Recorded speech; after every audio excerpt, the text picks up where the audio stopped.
Berarti kelompok masih tarikan. Karena aku kelas masih tarikan. kok ganti lah. Iya. Luka. Iya, betul. Iya. Kalem ke, kalem ke.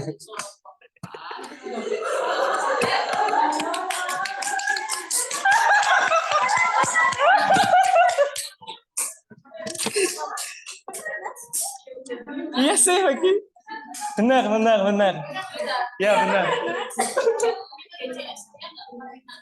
Masih paham GCS.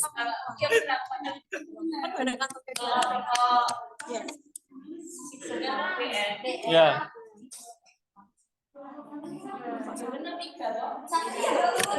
Betul. Iya, dengan 14 pokoknya.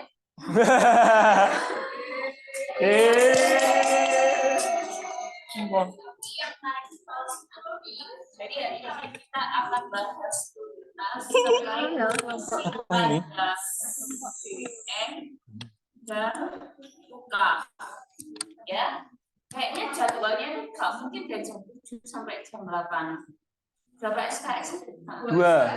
Dua nurse. Dari 8.40 toh. Iya. Tapi kemarin yang saya terima di jadwalnya itu 8.00. Oh, di RPS kayaknya salah. Nah, iya, kayaknya salah. Ya, mau dimaklumi paling pas bikin RPS pas ngantuk jadi. Normal. Ya wes, langsung saja silakan waktu dan tempatnya dimanfaatkan. Ya. Sekarang. Moderator. Oh, moderator. Oh ya, aku lupa.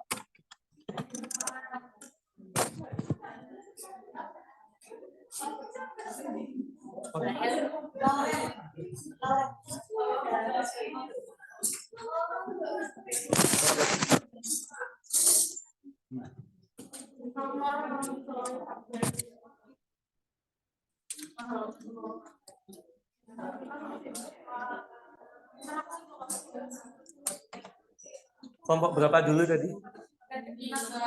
Hah? Genap dulu. Sok ngide genap dulu. Tiga. Baik, terima kasih. Assalamualaikum warahmatullahi wabarakatuh.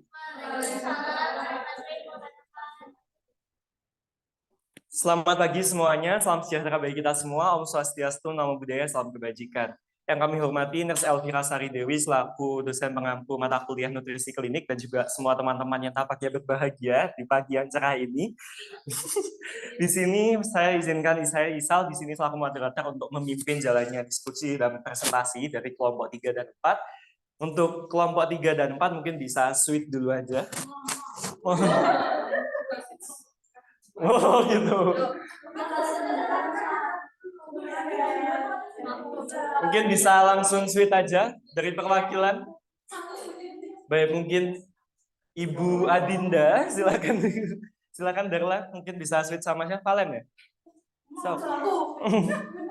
Silakan tangan-tangan keberuntungan bisa. Oh ya, silakan.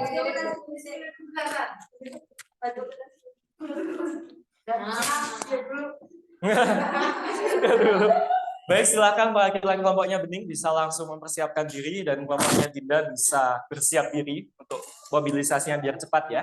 Silakan. Langsung maju dulu aja, dipersiapkan, dicolokkan. Untuk waktu presentasinya berapa menit, Mas? Maksimal.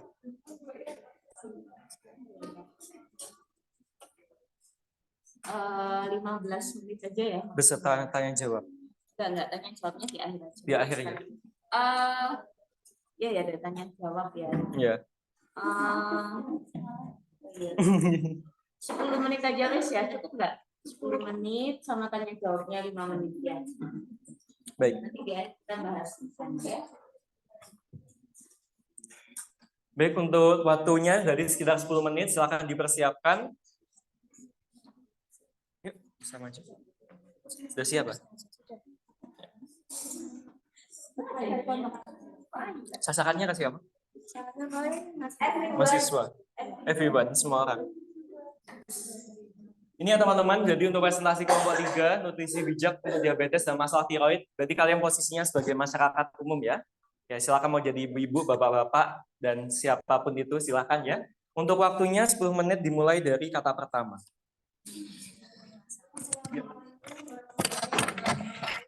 Waalaikumsalam warahmatullahi wabarakatuh. Selamat pagi teman-teman mahasiswa yang luar biasa.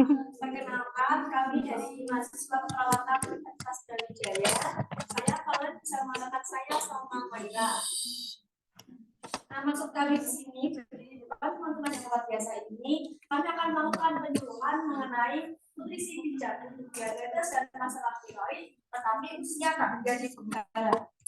Nah, sebelum kami memulai pada pagi hari ini, alangkah baiknya kita berdoa terlebih dahulu. Berdoa supaya agama dan kalian masing-masing dapat sembuh.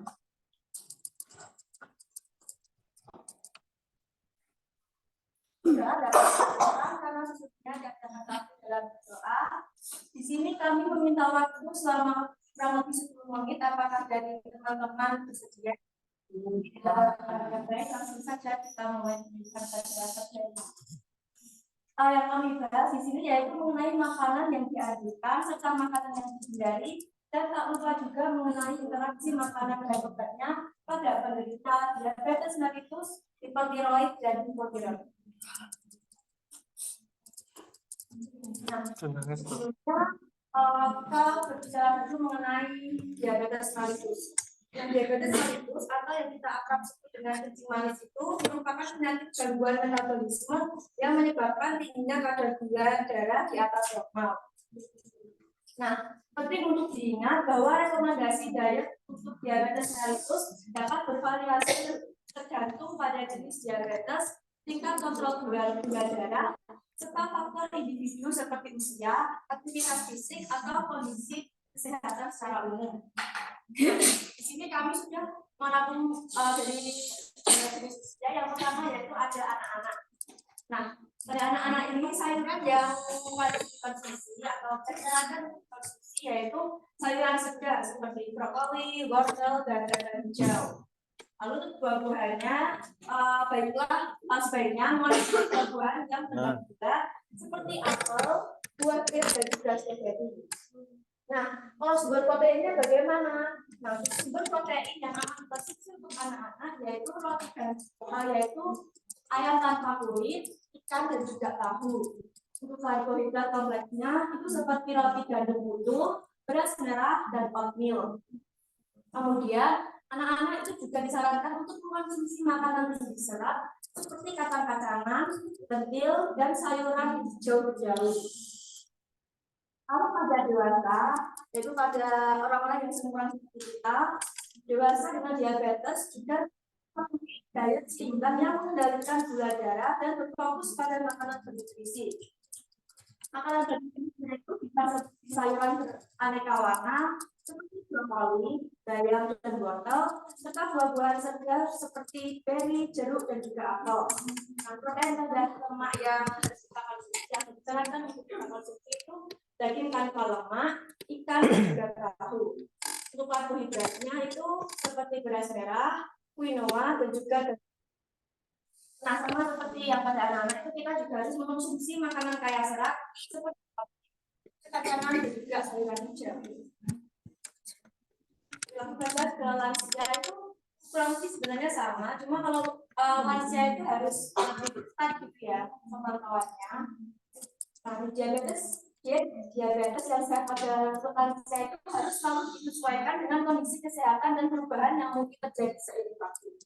Lanjut saja ke penyakit berikutnya. Oke, sekarang kita beralih ke penyakit hipertiroid.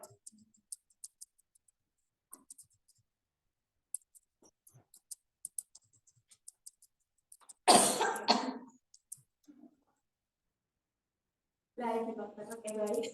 Untuk hipertiroid itu makanan yang wajib kita konsumsi itu tentunya ada zat besi. Teman-teman pasti tahu kan zat besi itu kayak apa, yaitu seperti kacang-kacangan, bayam, kismis, dan lain-lain. Untuk antioksidannya yaitu teman-teman bisa mengonsumsi sayuran seperti bayam, kangkung, dan juga brokoli. Nah, untuk kalsiumnya itu teman-teman bisa minum susu ya, dan juga kita harus mengonsumsi makanan yang mengandung vitamin B seperti ikan atau jamur. Untuk hipotiroidnya yaitu untuk penyakit hipotiroid, teman-teman di sini bisa mengonsumsi makanan dengan kedelai, termasuk tahu dan juga miso. Nah, untuk sayurannya itu ada brokoli dan juga kembang.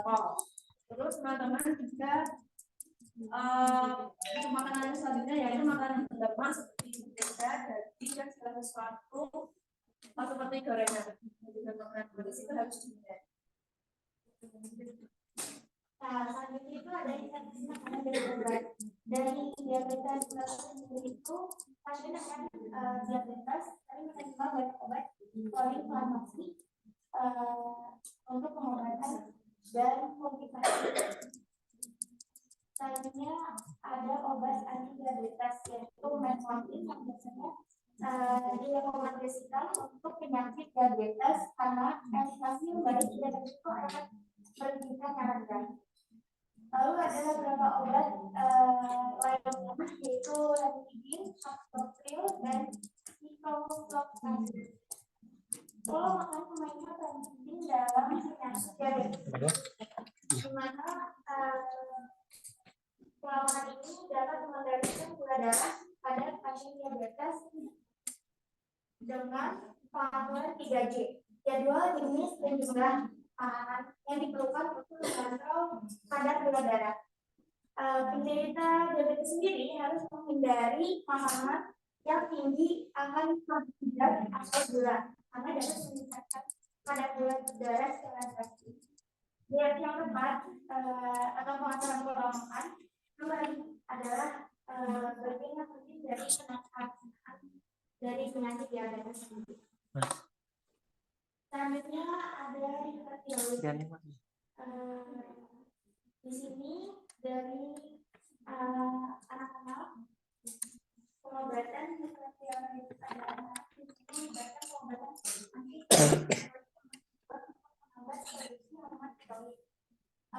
pada usia dewasa. Mengonsumsi obat-obatan anti tiroid dapat mengatasi hipertiroid, perlu memperhatikan interaksi makanan. Juga beberapa obat anti tiroid itu dapat diterapkan jika dikonsumsi dengan makanan yang sehat. Dan sementara yang lainnya sebaiknya diambil dalam keadaan sehat. Lalu pada lansia yang menderita hipertiroid memiliki resiko komplikasi lebih tinggi. Jadi makanannya perlu diperhatikan lebih baik lagi. Juga antara interaksi obat dengan obat yang lainnya untuk dikonsumsi dapat diperhatikan. Lalu ada hipotiroid, ada anak-anak yang menderita hipotiroid memerlukan pengobatan yang tepat dan konsisten. Di mana ini untuk mengatasi masalah perkembangan tubuh mereka. Pemberian obat hipotiroid pada secara teratur dari bersamaan dalam makanan pembunuhan dapat membantu penyerapan obat.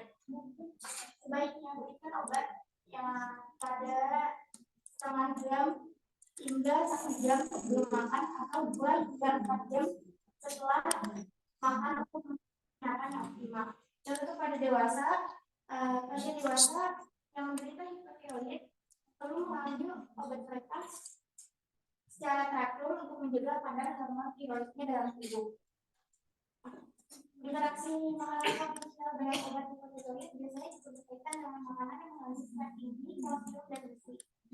Saran yang berlaku yaitu hindari konsumsi obat bersamaan dengan makanan atau suplemen yang mengandung zat dan tunggu beberapa jam setelah makan sebelum mengonsumsi obat.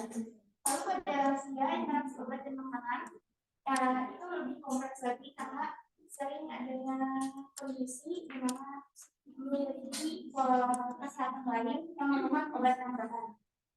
Lansia juga cenderung memiliki masalah penyerapan obat yang lebih tinggi sehingga pemberian obat hipotiroid harus diperhatikan lebih cermat lagi untuk memastikan efektivitas.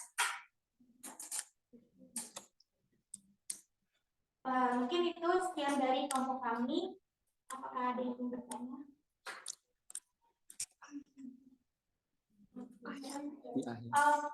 Sekian dari kelompok kami. Wassalamualaikum warahmatullahi wabarakatuh. Waalaikumsalam.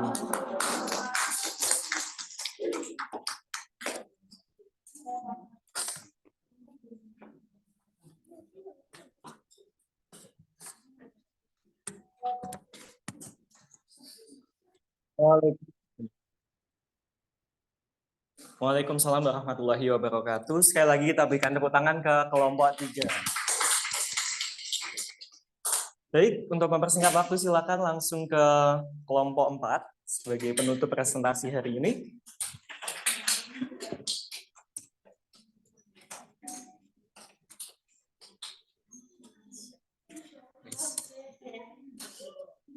Bisa aman. Oke. Kira kayak kencang. Tak apa.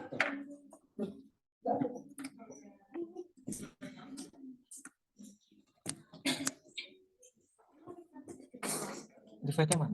Bukannya.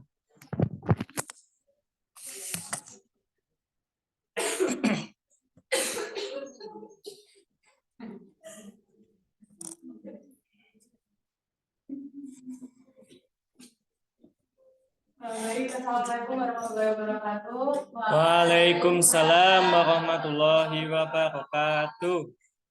Sebelumnya perkenalkan kami dari mahasiswi Universitas Brawijaya yang akan melakukan keluhan kepada bapak-bapak dan ibu-ibu pada pagi hari ini. Mungkin sebelum mulai keluhan pada pagi hari ini, alangkah lebih baiknya berdoa terlebih dahulu. Berdoa menutup dan niatkan masing-masing.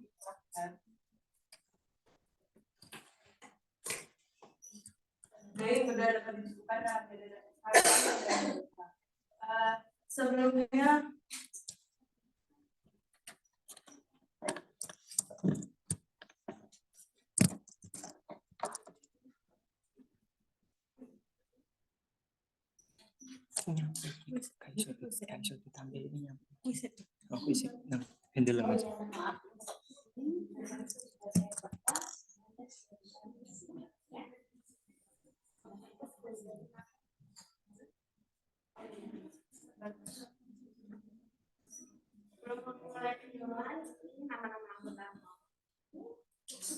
Nah, di sini kita harus dulu ya, Bapak Ibu.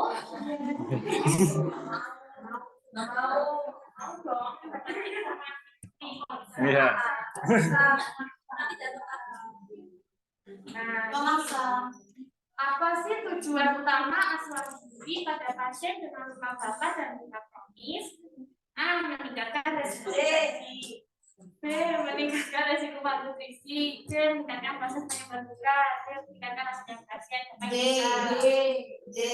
Angkat tangan. Angkat tangan ya. 1, 2, 3. Alah, nggak kompak. 1, 2,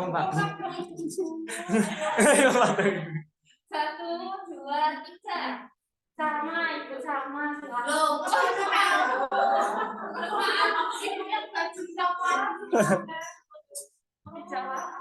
D. Meningkatkan rasa nyaman. Benar nggak sih? Ya, tapi dari tetap jawaban voucher ya. Iya, siapa ini? enggak jawabannya apa? Lanjut. Lanjut mungkin untuk yang nomor 2, nutrisi apa yang biasanya dianjurkan untuk pasien dengan luka bakar yang parah? Mungkin dari bapak-bapak dan ibu-ibu di sini yang mau menjawab bisa mengangkat tangan. 1, 2, 3. Ibu baju abu-abu belakang. Aku dulu. Sudah, Ibu, sudah ya.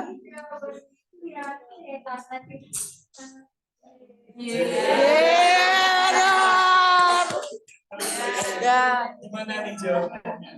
Mana nih? Mungkin untuk yang nomor 2 ini benar ya. Ya. Nomor 1 kan Sudah. nomor 1 dirawat. Dilarang. Dia kalah jawaban. Itu sih yang mana? Oke, lanjut. Selanjutnya, nomor 3, mengapa sih penting untuk memantau berat badan dan status nutrisi pasien dengan luka kronis? Siapa nih ibu-ibu yang menjawab? 1, 2, 3. Iya, Ibu coklat lagi, silakan. Mengapa penting untuk memantau berat badan dan status nutrisi? Karena untuk apa ya? Satu, tiga. Kedua, satu. Ya, benar.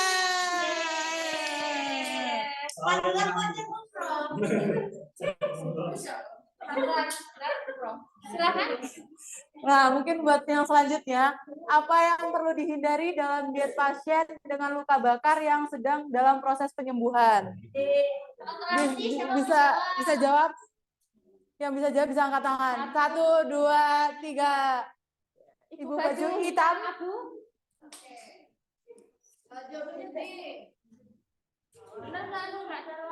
Nah, benar banget nih jawabannya D. Lagi. Satu. Tiga. Siapa yang menang? Yang menang siapa? Lagi. Karena dia sama poinnya. Oh, jawabnya lagi. Satu soal lagi. Satu soal terakhir. Ayo. Ayo, Lanjut. Ini lanjut. Nggak ada di situ. Oh, Iya, nggak boleh. oke. Soal yang terakhir, mengapa pemberian nutrisi yang adekuat sangat penting bagi pasien dengan luka kronis? Jawabannya yang A, untuk meningkatkan pertumbuhan rambut. B, untuk meningkatkan energi pasien. C, untuk mendukung penyembuhan luka dan mencegah infeksi. D, untuk menghindari alergi makanan. Yang mau menjawab angkat tangan. Angkat tangan dong. 1, 2, 3. Sikil toh. Silakan baju hijau, Bu. Iya, baju coklat. Maaf, baju coklat. Itu apa tadi? Luka-luka. C. Oh ya, benar. Yeay. Astagfirullahaladzim. Wajar umroh. Betul, Mbak. Yeay. Ada masuk juga. Masker dulu. Oke, jadi bisa dilanjut buat pemuluhannya ya sebelum masuk ke materi setrika. Luka kronis adalah luka yang belum sembuh dalam jangka waktu yang lama, seringkali melebihi 12 minggu. Luka ini berlangsung lama atau sering timbul kembali karena adanya gangguan pada proses penyembuhan. Gangguan tersebut bisa disebabkan oleh beberapa faktor dari penderita. Luka bakar merupakan kerusakan pada kulit atau jaringan dalam yang disebabkan oleh sinar matahari, cairan panas, api, listrik, atau bahan kimia. Oke, kita bisa langsung masuk ke materinya. Oke, jadi ini ibu-ibu kalau mengalami luka itu makanannya di apa? Dilihat atau enggak sih harus yang kayak jadi di sini aku masih tahu ada beberapa makanan Udah habis ini. yang dianjurkan untuk proses penyembuhan luka. Yang pertama itu adalah makanan yang berisi protein, contohnya kayak susu, telur, kayak gitu. Buat apa sih? Karena protein itu dapat membantu membuat jaringan yang baru. Terus yang kedua ada buah dan sayur segar. Contohnya itu kayak strawberry, buah, terus. Buat apa sih sayur dan buah itu? Untuk sistem kekebalan tubuh. Ketiga ada makanan tinggi serat. Contohnya seperti biji-bijian, kacang-kacangan. Nah, untuk apa sih tinggi serat itu? Tinggi serat itu untuk pencernaan dan mengurangi resiko konstipasi. Terus ada makanan kaya zat besi. Contohnya seperti ikan, daging, dan unggas. Terus yang terakhir ada asam lemak dan omega 3. Contohnya seperti ikan yang berlemak, seperti salmon, dan terus untuk makanan yang harus dihindari itu ada makanan yang manis-manisan, gula, terus ada yang transfat seperti apa junk food, dan yang terakhir ada alkohol dan kafein. Oke, mungkin selanjutnya bakal ada macam-macam nutrisi mungkin dari buat anak, dewasa, dan lansia. Mungkin dari yang anak, interaksi obat pada luka kronis dan luka bakar. Yang pertama ada antibiotik, yaitu untuk mencegah atau mengatasi infeksi pada luka. Lalu ada analgesik dan NSAID untuk mengatasi nyeri dan peradangan pada luka. Interaksi obat tersebut dengan obat lain dapat menimbulkan gangguan ginjal. Lalu ada obat topikal mempercepat penyembuhan luka dan menggunakan topikal harus diperhatikan untuk menghindari interaksi dengan obat oral atau efek alergi. Mungkin yang selanjutnya untuk dewasa ada antikoagulan, yaitu untuk mengurangi pembekuan darah. Kemudian bersamaan dengan obat-obat lain harus dipantau untuk mencegah resiko pendertaan berlebihan. Lalu ada obat untuk pengendalian gula darah bagi penderita diabetes, perlu diawasi dengan obat luka lain untuk menghindari perubahan kadar gula darah yang signifikan. Lalu ada obat untuk tekanan darah tinggi atau penyakit jantung. Penting untuk memantau interaksi obat jika obat luka digunakan bersamaan dengan obat untuk kondisi kardiovaskular. Nah, jadi itu Ibu dan Bapak, apa gunanya kita itu harus memperhatikan makanan dan minuman yang untuk dianjurkan untuk luka dan kita. Dan jangan lupa untuk selalu minum air putih dan makanlah bukan hanya untuk kenyang, tetapi untuk memberi kehidupan pada tubuhmu. Pola makan sehat kunci menuju kehidupan sehat.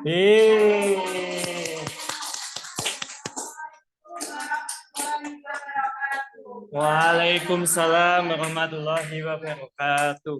Baik, terima kasih kepada kelompok 4 pada waktunya tersisa 2 menit ya. Oke, baik, mungkin kita langsung buka sesi tanya jawab dari teman-teman. Silakan bisa untuk raise hand, angkat tangan maksud saya ya, bisa mengajukan pertanyaannya, sebutkan nama dan langsung ke pertanyaannya.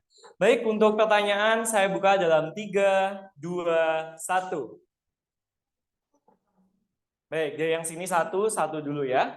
Baik, silahkan. Salma tadi sudah sangat aktif, saya lanjutkan ke Kakak dulu ya. Baik, silakan Kakak. Terima kasih. Ya. Terima kasih dari kesempatannya. Izin tanya ke kelompok 4. Kelompok 4 itu kan tadi ada salah satunya disebutkan ada untuk proses penyembuhan itu ada di protein ya. Nah itu mau tanya berapa sih jumlah kebutuhan protein yang sesuai untuk kita atau pasien yang ada luka bakar atau luka kronis kayak gitu buat mengoptimalkan keseimbangan protein dalam tubuhnya dia. Terus kan di situ ada faktor yang mempengaruhi itu, salah satunya itu ada usia kenapa? Ada usia itu kenapa? Saya juga baca di sini salah satu faktor yang mempengaruhi penyembuhan luka itu ada salah satunya kebutuhan. Nah itu apa yang menyebabkan yang dapat mempengaruhi proses penyembuhan luka tersebut? Nah. Baik, sudah ya tiga pertanyaannya ya. Oh 3 itu tadi. Tadi ada usia, ada juga apa tadi? Yang 2 juga. Oh yang 2 juga nggak bisa gitu ya. Baik, untuk 3 pertanyaan dari Kakak bisa dipahami? Oke, baik. Silakan untuk kelompok 4 bisa mendiskusikan. Saya berikan waktu sambil kita berinteraksi ke pertanyaan selanjutnya. Silakan barisan sini bisa angkat tangan. 3 turun. 3, 2, 1. Baik, dari Elsa. Elsa. Baik, terima kasih atas kesempatannya. Di sini izin bertanya mengenai setrika dari kelompok 4. Nah, betul. Nah, di sini pertanyaannya simpel. Mengapa protein itu dapat memacu kesembuhan sama? Iya, kamu tidak mendengarkan ya saudariku ya. Oke, berarti gini aja. Berarti lebih ke spesifik vitamin apa untuk penyembuhan lukanya ini. Baik, terima kasih ya. Atas pertanyaan sudah dipahami kelompok 4. Tidak ada pertanyaan untuk kelompok 3. Nampaknya kelompok 4. Oh ya, baik. Silakan mungkin pertanyaan untuk kelompok 3. Silakan. Nama. Perkenalkan saya izin nama Anda. Saya bertanya kepada kelompok 3. Jadi kita sebagai orang awam tahunya kalau orang penderita diabetes itu nggak boleh mengkonsumsi banyak nasi. Itu kenapa kita nggak boleh mengkonsumsi nasi dan pengganti nasi itu apa untuk kita? Baik, sudah bisa dipahami ya kelompok 3 pertanyaannya.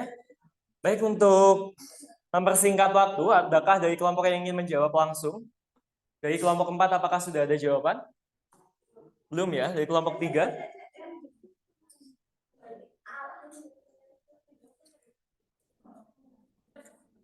Yang jawab nanti bisa maju ke depan ya, atau langsung di tempat duduknya ya nggak masalah. Ya, baik. Oh, dari Lauren, silakan. Oke, sebelumnya terima kasih Pak.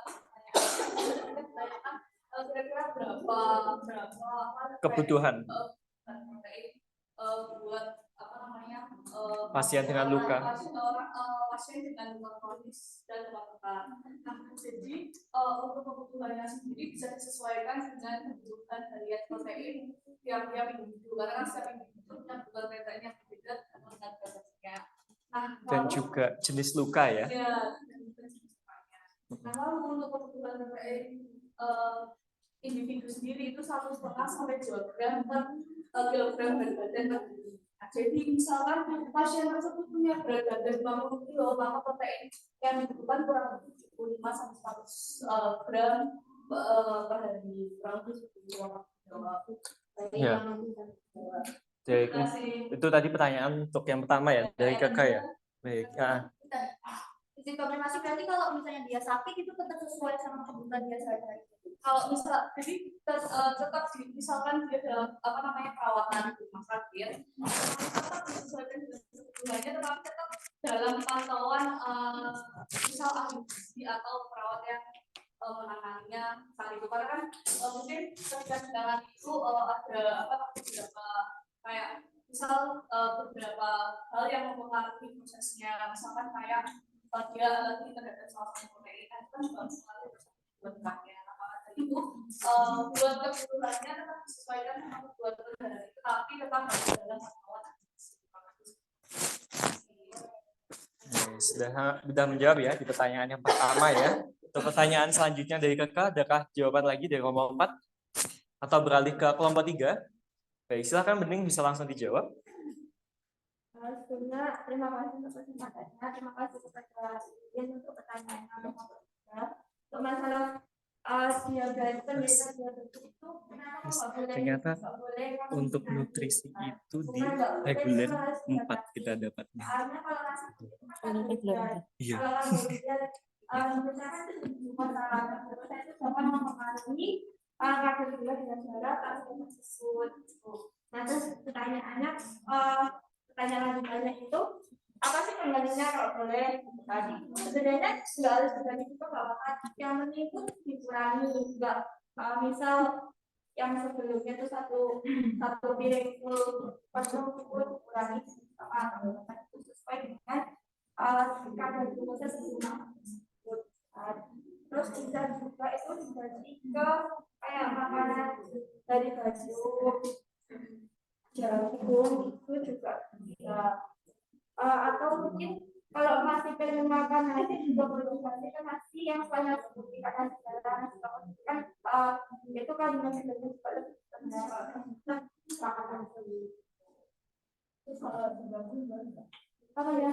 Iya, biasanya ada digabung nasi putih sama nasi merah kombinasi kayak gitu. Kalau masalahnya digabung itu kan aku belum tahu ya, belum bisa menjawab soalnya kan pengetahuanku. Persentase gulanya dari nasi putih berapa, nasi merah berapa itu kan bisa diakumulasikan gitu.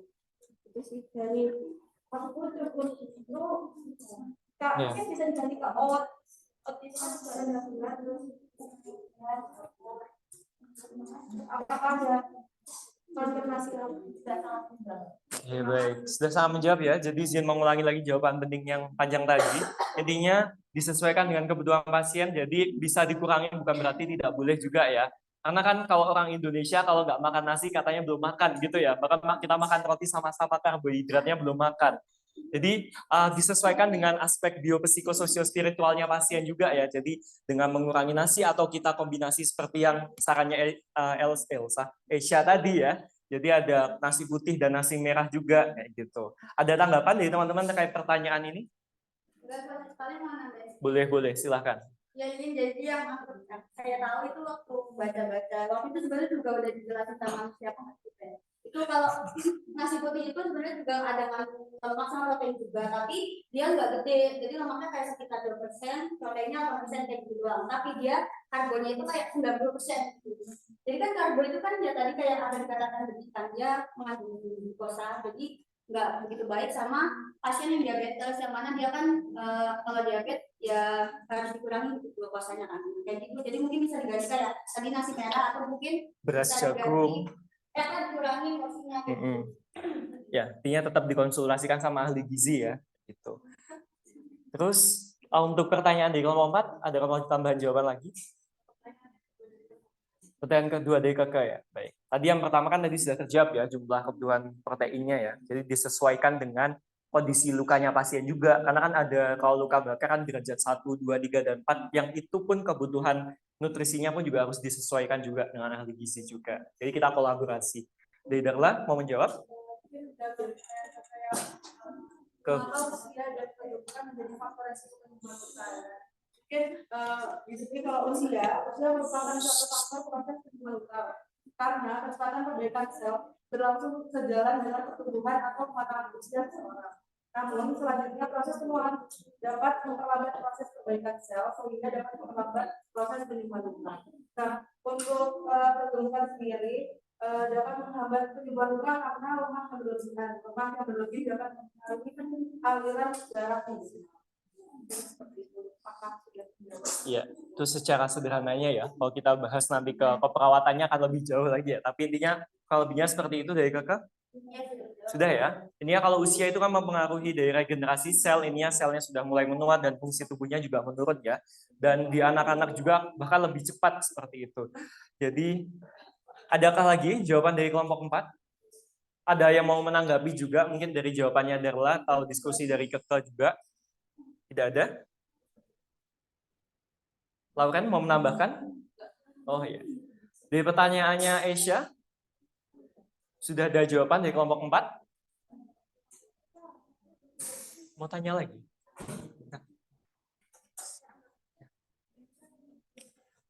Ada lagi?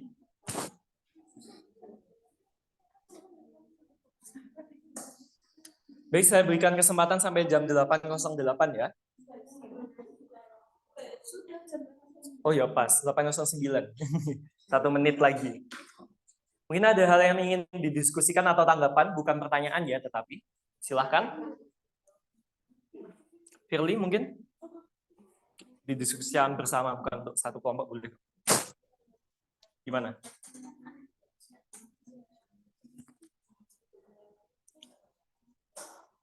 Sekali lagi ada yang ingin didiskusikan ataupun tanggapan, monggo.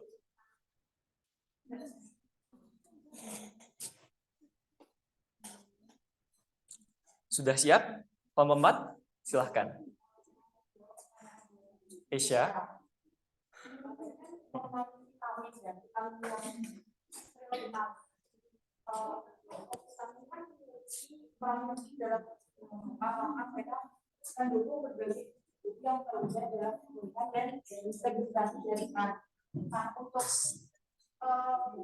Untuk prioritas vitamin itu ada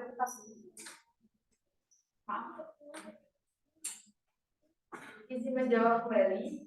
Untuk tadi pertanyaan Aisyah kan mengenai vitamin prioritas yang ada pada luka yang digunakan untuk penyembuhan luka. Itu vitamin sendiri ini memiliki peran penting dalam proses penyembuhan luka karena mereka mendukung berbagai institusi yang terlibat dalam penyembuhan dan regenerasi jaringan. Tetapi untuk prioritas vitamin yang dikonsumsi ini ada vitamin C dan juga vitamin E karena vitamin C ini mempromosikan pembentukan kolagen, suatu protein esensial dalam struktur kulit, pembuluh darah, tulang, dan jaringan luka. Kemudian vitamin itu berperan sebagai antioksidan dan yang melindungi sel-sel dari kerusakan oksidatif. Kemudian kalau ada perdarahan, ada luka tersebut itu bisa ditambahkan dengan vitamin K. Baik, terima kasih. Adakah tambahan lagi dari anggota kelompok 4? Oh iya, apa yang salah satu dalam apa namanya perlindungan juga tadi dan promosikan dan berikan kolagen tadi juga sudah disebutkan selanjutnya bahwa kolagen adalah salah satu bentuk dari protein. Nah, kolagen dapat merangsang pembentukan sel jaringan dari sehingga sel jaringan kulit yang terbuka itu menarik area kulit yang terbuka. Nah, dengan begitu jaringan kulit baru akan cepat kuat, terus juga lukanya bisa cepat menarik. Baik, terima kasih atas jawabannya. Izin menambahkan juga ya, berhubung saya dari kelompok 4 juga. Jadi benar sekali yang dikemukakan oleh kelompok 4. Jadi kan ada vitamin C, E, dan K. Kalau kita ingat di ilmu dasar perawalan kemarin kan ada hemostasis primer dan sekunder ya. Kemudian ada hemostasis tersier juga. Kalau di sekunder kan kita dibantu dengan vitamin K ya untuk proses penyembuhan lukanya. Jadi vitamin K itu dia proses untuk koagulasi darah. Dia menunjang 13 faktor koagulasi itu untuk penyembuhan luka. Kalau benar tadi yang dikatakan jadi vitamin C itu pembentukan apa tadi, kolagen ya? Ya, betul sekali, kolagen. Jadi dia juga selain vitamin C itu perannya untuk melindungi, meningkatkan sistem kekebalan tubuh. Karena selama proses penyembuhan luka tentunya kan pasti juga ditambah adanya resiko infeksi, kemudian cedera berulang lagi, atau bahkan pembusukan dan lain sebagainya itu bisa terjadi di situ. Jadi bisa melindungi juga. Dan benar sekali tadi vitamin E itu benar antioksidan juga, jadi melindungi dari kerusakan oksidatif selama penyembuhan. Dari Asia, dari kelompok 4, adakah tanggapan? Sudah sangat jelas ya. Baik, terima kasih. Mungkin itu, adakah lagi yang ingin tanggapan atau pertanyaan? Tidak ada? Nurse masih boleh bertanya satu lagi? Boleh, silahkan Nuka.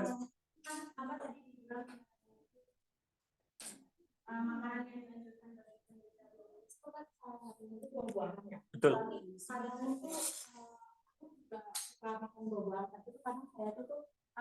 Kayak buah-buahan itu maunya manis, sedangkan diabetes kebanyakan manis. Nah itu kalau misalkan manis dari buah-buahan itu apakah masih bisa ditoleran dari diabetes? Apa kayak tetap nggak boleh walaupun manis? Oke. Baik, terima kasih untuk pertanyaannya. Ditujukan ke kelompok spesifik atau seluruhnya?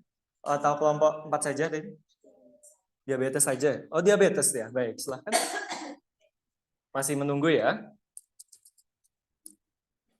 Adakah pertanyaan lagi? Firly? Rajati?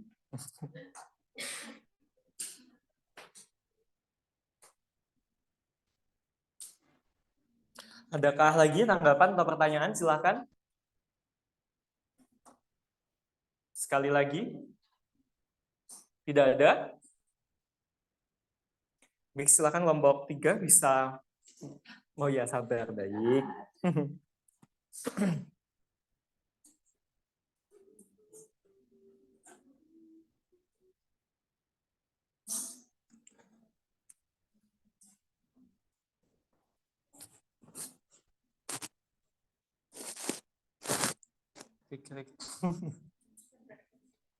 Sudah? Belum. Saya batasi sampai 8.14 ya.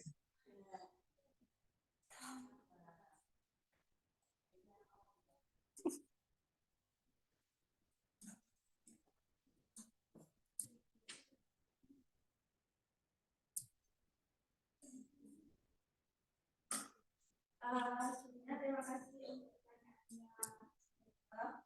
Izin menjawab. Itu case-nya itu sama kayak masalah masih tadi. Itu ada penelitian juga tentang konsumsi buah manis itu banyak. Cuma dalam kesehatan sama kayak kasusnya itu kan juga ada kesehatan. Kalau buah itu juga pasti ada biasanya kan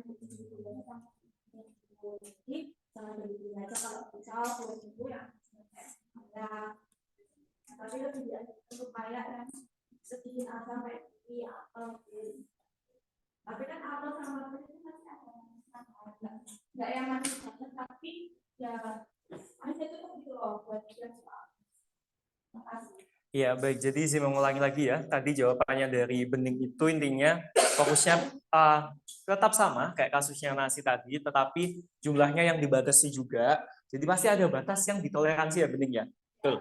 Dan ada beberapa buah, benar sekali kan buah itu berarti glukosanya itu namanya apa? Fruktosa ya. Ya, jadi itu sebenarnya memiliki kadar glikemik yang lebih rendah. Jadi biasanya ada juga buah-buahan yang kadar glikemiknya lebih rendah dan memiliki rasa manis. Contohnya kayak blueberry, apel juga bisa, terus strawberry juga, dan juga raspberry. Jadi itu mungkin juga buah-buah alternatif yang bisa direkomendasikan kepada pasien yang ingin merasakan rasa manis pada buah. Begitu ya beningnya.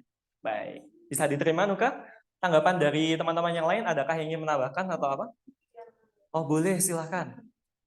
Baik, izin menambahkan. Berdiri, berdiri.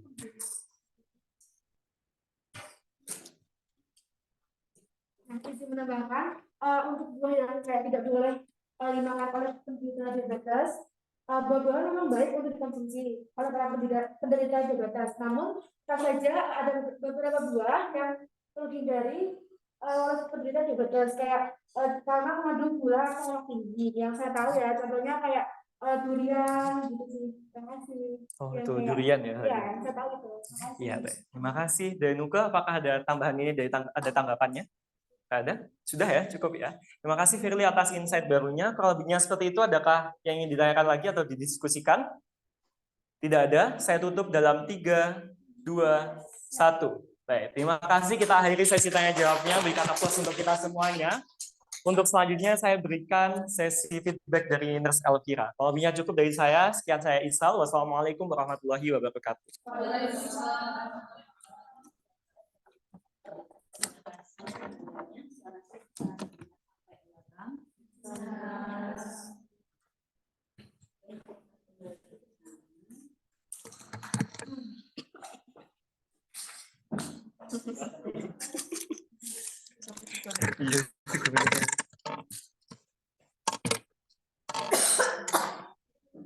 Mas Kevin.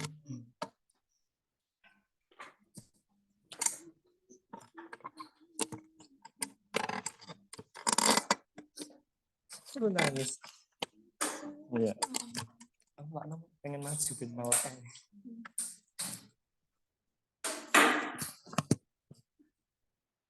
Bisa baru pertama kali masuk kelas. Betul.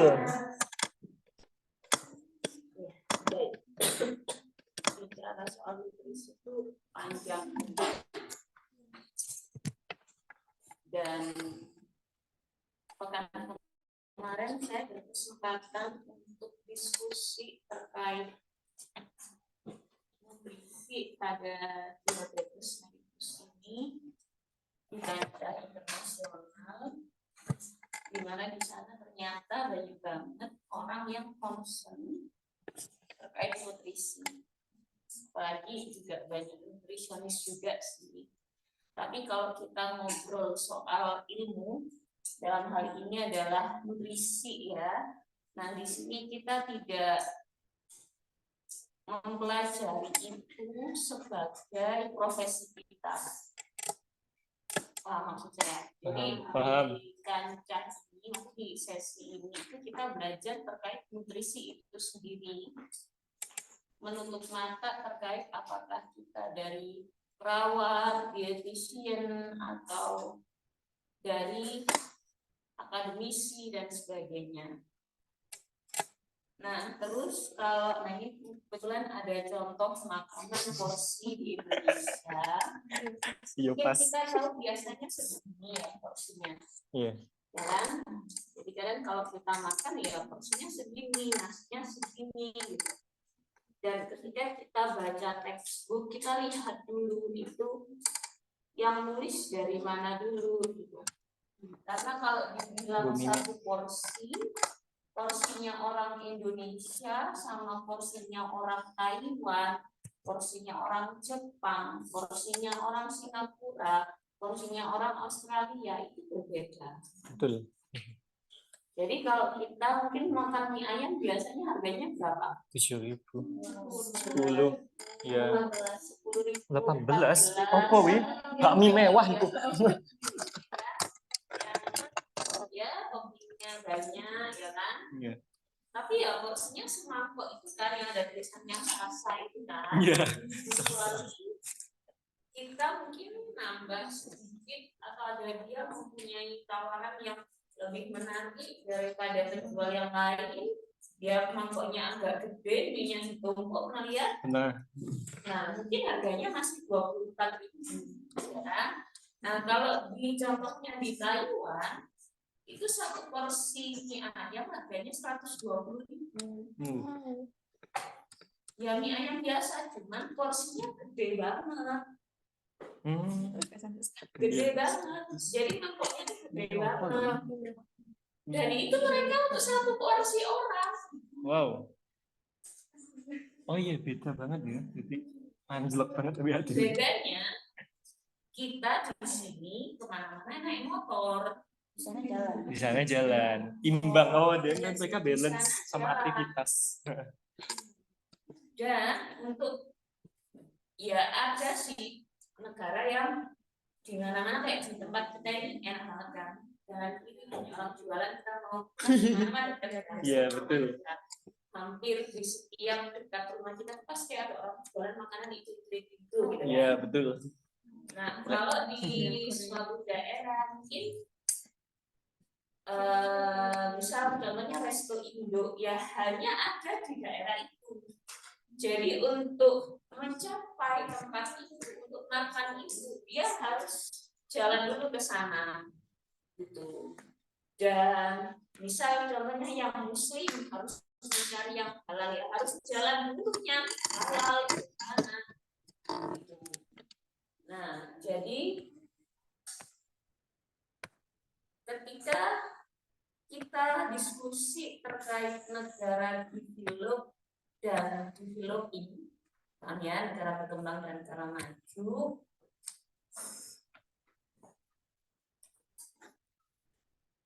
kenapa angka diabetes itu cenderung meningkat pada negara yang berkembang? Padahal porsi makannya sedikit, ya kan? Nah, ini lebih ke lifestyle sih sebenarnya. Banyak ngemil. Ya, lebih ke lifestyle. Ngemil, Iya. diangkat kasus ngemil. Ya, memang mereka nggak ngemil karena harga snack Doritos berapa di sini? 8.000, 9.000 dapat. Doritos 8.000 Iya, sih. ada. Aku biasanya kecil kan, buat itu. Oh, segede 15-an, 17-an. Hah, serius? Iya. Terus beli di mana? Nggak tahu, aku Tapi nggak di suka beli. Spring. Di Australia harganya 45.000. 45. Oh, Doritos. betul. Itu kalau ada diskon jadi 24.000. Ya, hampir mirip sama gitu. Kalau diskon, kalau nggak diskon ya 45.000. Oh. Apa tadi? Coca-Cola 1 liter berapa? Apa? Coca-Cola. Coca-Cola 15 ada. 1,5 ada. Kau nggak ke Spring dulu. Di kantin 4.000. Fanta. Coca-Cola yang 1 liter. 1 liter. Ya, guys. Setengah liter berarti 10.000-an lah ya. Iya, betul. Di Australia 50.000. Wow. Jauh banget. Artinya apa yang bisa Anda tangkap di sini? Berarti memang harganya itu mempengaruhi juga. Iya. Makanan yang sehingga orang mungkin akan senang membelinya daripada makanan sehat.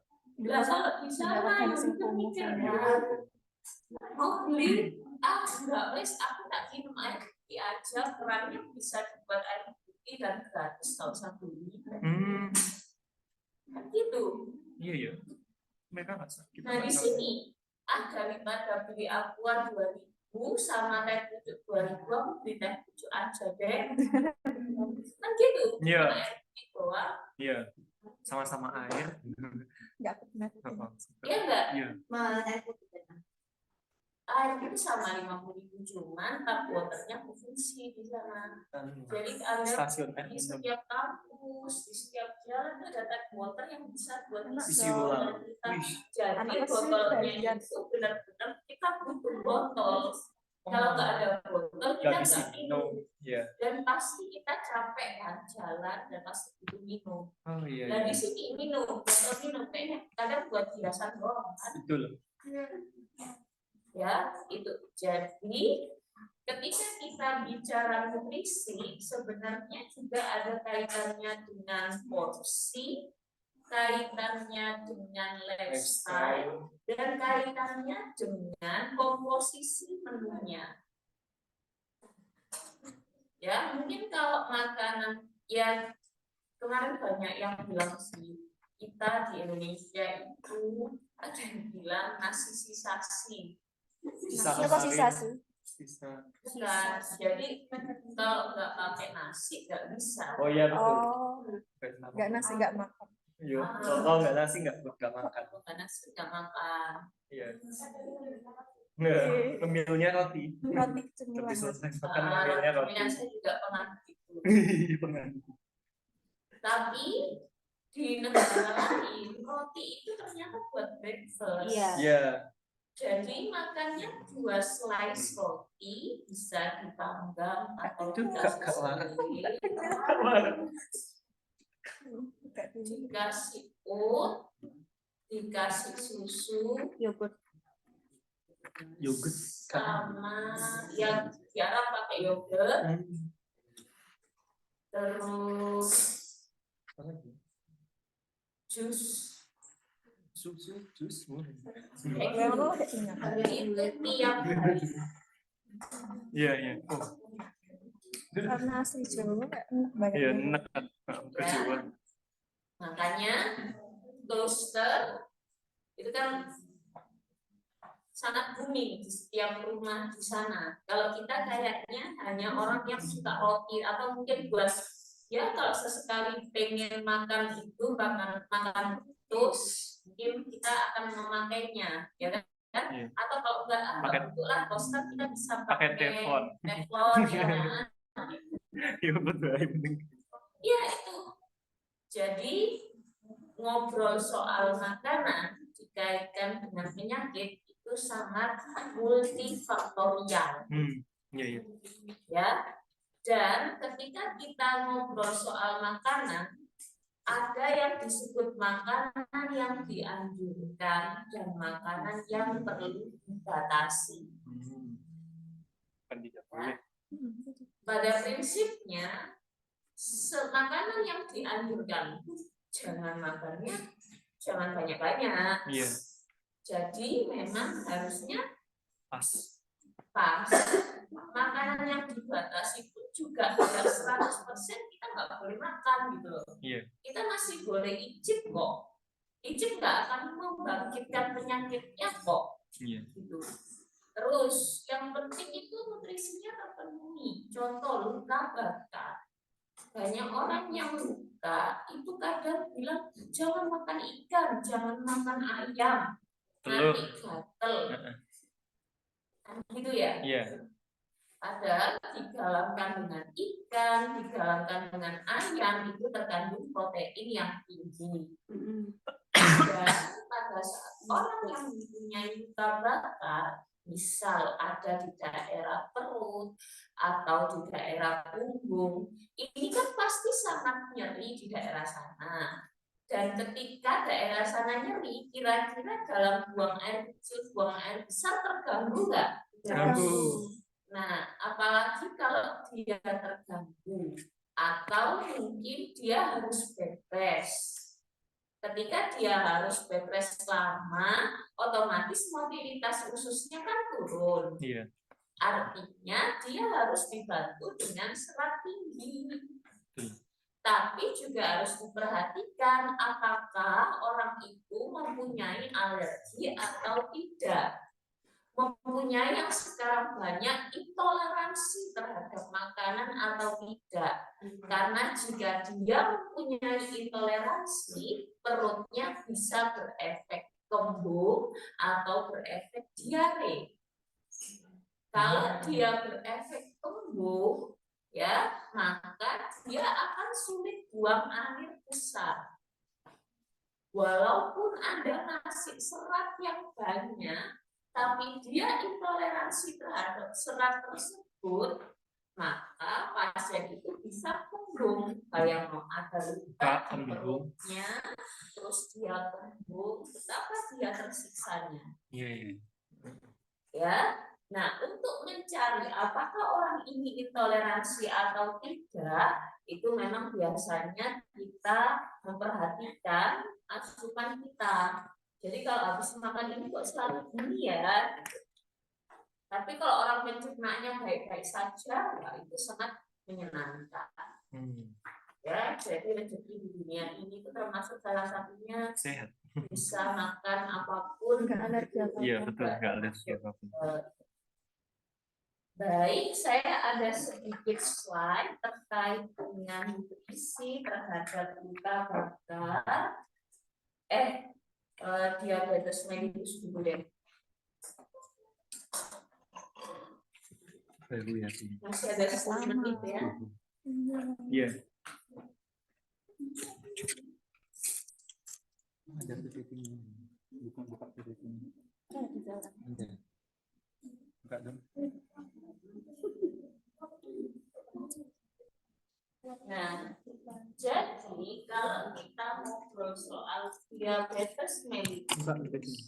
dia adalah penyakit yang kronis, ya. Tapi karena angka diabetes mellitus ini tinggi saat ini, dan ya hampir setiap kita jalan atau kita berada di mana pasti ada yang punya diabetes.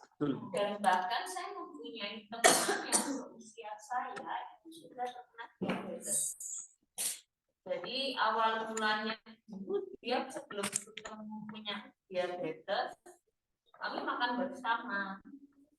Nah, si orang ini ketika saya sudah merasakan kenyang, kok dia mampu menghabiskan makanan sisa yang ada di meja dan itu banyak banget. Itu tanda-tandanya. Polifagi. Makannya banyak, nggak punya kenyang. Polifagi. Ya. Terus kemudian etiologinya banyak, penyebabnya banyak. Kemudian kita dari dengan kadar gula darah yang tinggi, ya. Kemudian pasti diimbangi dengan gangguan metabolisme, baik metabolisme karbohidrat, lemak, dan protein. Kenapa itu bisa terjadi? Karena keywordnya adalah kerja insulin. Masih ingat fungsi insulin untuk apa? Mengubah apa menjadi apa? Boleh dibuka internetnya. Apa fungsi insulin? Aku lali ya ini gimana? Mengubah apa? Boleh angkat tangan?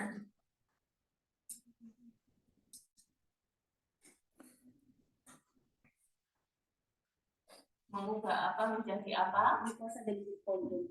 Glukosa menjadi glikogen. Apa itu glikogen? Energi.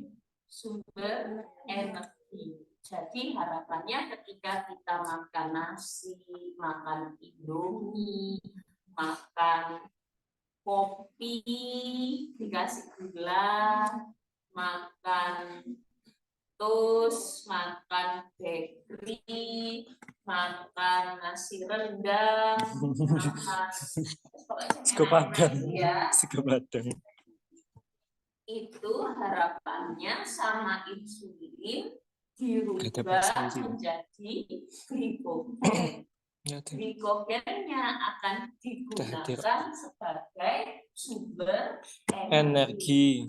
Tapi pada penyandang diabetes atau orang-orang dengan gangguan insulin, insulinnya ini tidak bekerja. Jadinya glukosa tidak dirubah menjadi glikogen, glukosanya meningkat berlebihan, tapi kemudian langsung turun. Itu sebabnya pada saat orang yang mengalami diabetes itu lemas badannya. Itu. Karena Insulin tadi yang tidak berfungsi baik. Oleh karena itu, kadang terapi yang digunakan untuk diabetes ini adalah suntik Insulin. atau pembatasan makanan. Jadi kerja insulinnya dia nggak kaget. Oh, betul betul. Iya. Jadi kerjanya dia mungkin nggak bisa langsung mengubah semua glukosa menjadi Nyata tuh, tapi. glikogen, Kenapa? tetapi mungkin bisa mengubah sedikit glukosa menjadi glikogen. Jadi mungkin makannya sedikit tapi sering. Iya. Paham ini? Paham. Yang kita lakukan adalah mekanismenya itu, patofisnya itu. Lalu kita bicara hipertensi. Ya. Kemudian, nah ini gejala khas dari diabetes biasanya poliurin, berulang kali pipis, ya. Iya. Kemudian polidipsi, haus terus. Jadi dia haus terus, pipis terus, haus terus, pipis terus. Haus bukan di tataran yang wajar. Ya. Terus sama polifagi, makan banyak. Tapi makan banyak berat badannya turun. Nah, itu ya. Iya. Dan ada satu lagi sih, pernah nggak sih kalian makan luarnya terus lemes? Oh.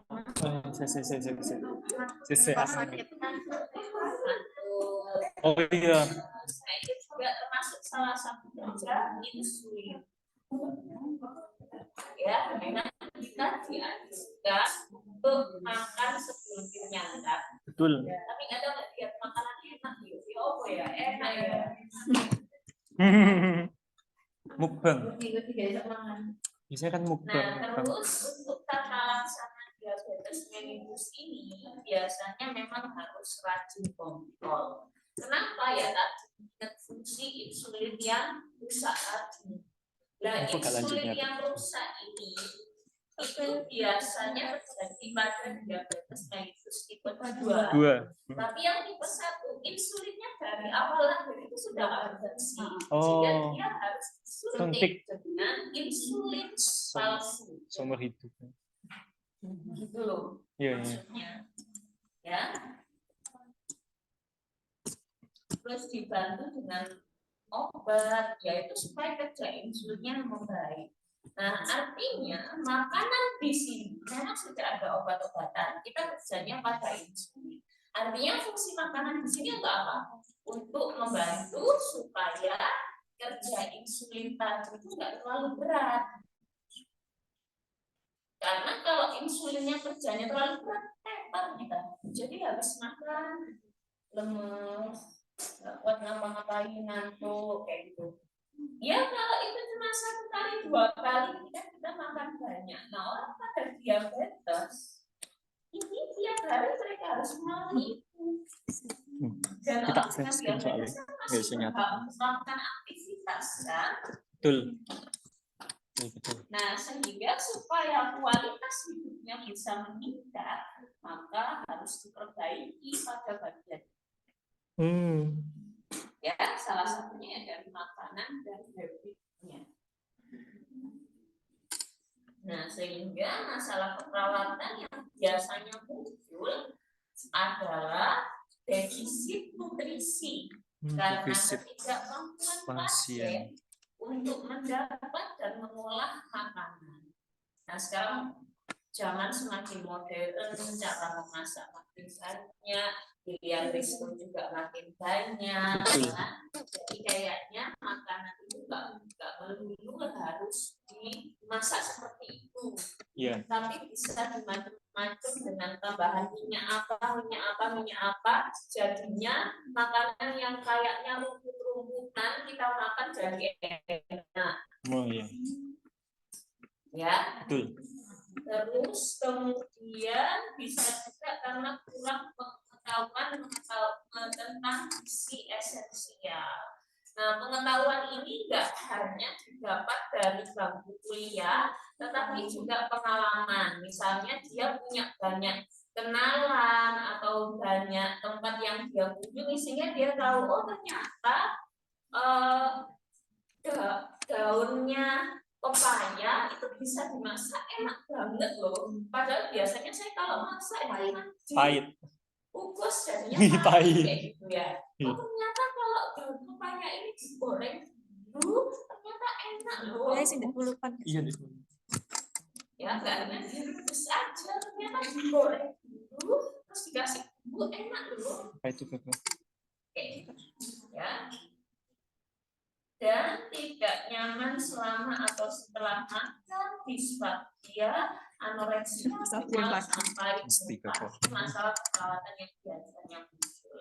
Nah sehingga diharapkan dengan meningkatnya kualitas makanan pasien, kualitas nutrisi pasien, maka mereka akan mempunyai kualitas hidup yang baik, sehingga glukosa darahnya bisa baik, insulinnya tidak memburu, ya. Dan ini adalah aturannya, kalau bisa energinya harus cukup.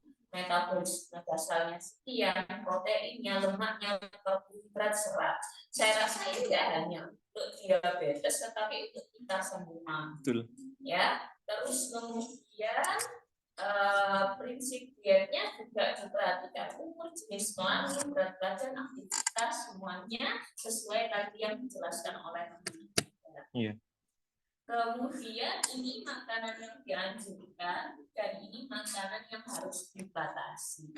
Ya, jadi intinya ada makanan yang harus dianjurkan dan dibatasi.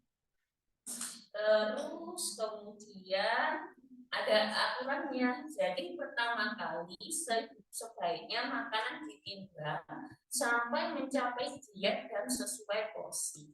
Maksudnya begini. Ketika kita biasa makan tidak ada aturannya, terus kemudian tiba-tiba si pasien ini mendapatkan diagnosis atau bisa dibilang vonis, ya, dia sakit. Nah otomatis kan shock, denial, anger, ya. Nah otomatis salah satu cara terapinya kan harus diet. Iya. Nah, ketika dia harus menjalani diet ini pasti bukan hal yang mudah. Iya. Jadi memang perlu adaptasi. Dan nggak bisa langsung kamu nggak boleh makan nasi putih. Ya, duitnya siapa dulu buat beli nasi merah nggak murah. Iya, betul. Nah, artinya memang harus disesuaikan kondisinya pasien. Dan banyak kok preferensi, nggak harus dengan nasi merah aja, nasi putih boleh kok. Iya, betul. Ya, jadi harus disesuaikan kondisinya pasien sampai lama-lama pasien itu bisa adaptasi. Terkait dengan makanan sebenarnya kita hanya butuh waktu 1 minggu aja sih untuk bisa adaptasi dengan jenis makanan baru. Contoh, kita nggak boleh makan asin terlalu banyak. Ketika kita mengurangi asin itu seminggu aja. Seminggu kemudian ketika kita makan makanan yang asin, biasanya sangat terlalu pekat di lidah kita. Iya, betul. Makan bakso atau makan apa biasanya langsung enak, kok banyak ininya ya. Tapi kalau kita tiap hari menstimulasi ya kita nggak peka. Terus jumlahnya juga harus ditentukan, variasi menunya bisa digunakan daftar penugar, dalam artian kita punya daftar menu yang bisa kita update tiap hari. Dan menentukan menu makanan tiap hari pusing ya. Hari ini makan apa, besok makan apa. Kalau untuk diri sendiri sih kita tinggal mikir, oh iya saya butuhnya ini, saya pengennya ini. Tapi kalau kita berurusan dengan orang, biasanya kita mikir, aku suka nggak ya, bosan nggak ya. Sayur dan buah harus banyak, diet harus disiplin, olahraga teratur, waspada terjadinya hipoglikemia. Artinya jangan sampai kita memberikan makanan yang apa ini namanya kebablasan dietnya akhirnya dia jadi hipoglikemia. Terus terkait hipotiroid dan hipertiroid sebenarnya juga sama. Ada rekomendasi makanan dan makanan yang perlu dibatasi. Itu aja nanti bisa dibaca ya. Yeah. Terkait dengan apa itu hipotiroid dan apa itu hipertiroid, intinya adalah ada kondisi hormon tiroid yang ada di dalam tubuh kita. Kalau hiper berarti dia kelebihan, kalau hipo berarti dia kekurangan dari normal. Bagaimana kita ngetesnya ya? Ada hormon nanti ada tes T3, T4, TSH. Itu ngetesnya dari darah diambil, kemudian nanti akan keluar angkanya. Nah, jika kita normal ya harusnya sesuai dengan rekomendasi yang ada di hasil labnya. Tapi kalau misalnya kita melebihi rekomendasi maka kita mengalami hipertiroid, kalau kurang berarti kita mengalami hipotiroid. Ya, karena berkaitan dengan hormon, ketika mengalami gangguan ini ya pasti lelah, pusing, susah konsentrasi. Pokoknya intinya tubuh kita nggak 100% lah. Ya, jadi memang supaya siklusnya 100% maka harus dibantu dengan makan. Ya mungkin itu sih yang bisa saya sampaikan. Pada prinsipnya ada makanan yang dianjurkan dan ada makanan yang Dibatasi. tapi dianjurkan pun juga nggak boleh dimakan Berlebihan, iya. itu terus sampai bosan. Kita bisa makan ya. Iya betul. Tapi yang dibatasi bukan berarti Tidak boleh sama sekali. Ingat ketika bicara tentang porsi makanan, ketika nanti ada baca teks lihat dulu itu ditulis di negara mana, karena teks kita nggak cuma dari Indonesia ya yang kita baca. Nah lihat dulu porsinya seberapa, karena porsi makanan kita segini, porsi makanannya orang luar Indonesia itu gede banget. Ya, mungkin itu ada yang mau klarifikasi, silakan. Next mau bertanya. DM sama manis itu sama. Ada yang bilang DM sering, DM basah. Oh iya. Oh istilah. Kayaknya karena adanya keterlibatan luka dan tidak ada luka. Oh iya, dia ada yang bau gangren gitu. Biasanya ya sebenarnya saya nggak pernah sih belajar ini juga, tapi kalau saya mempelajari kayaknya yang seperti basah itu diabetes mellitus yang disertai adanya luka. Karena diabetes kan khas, bisa kering kan. Nah ini mungkin disebut DM basah. Kalau DM kering dia nggak sampai muncul luka atau muncul luka tapi lukanya terkontrol.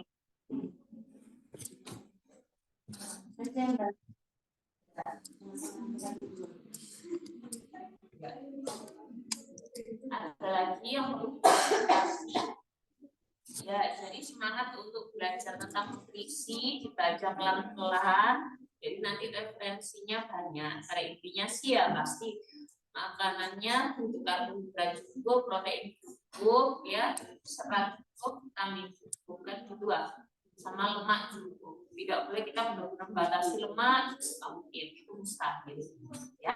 Baik. Ada lagi yang perlu diklarifikasi? Baik, jika tidak ada maka saya akhiri kelas ini. Terima kasih atas perhatian dan semangatnya. Mohon maaf. Wassalamualaikum warahmatullahi wabarakatuh. Waalaikumsalam warahmatullahi wabarakatuh. Terima kasih, Nurse.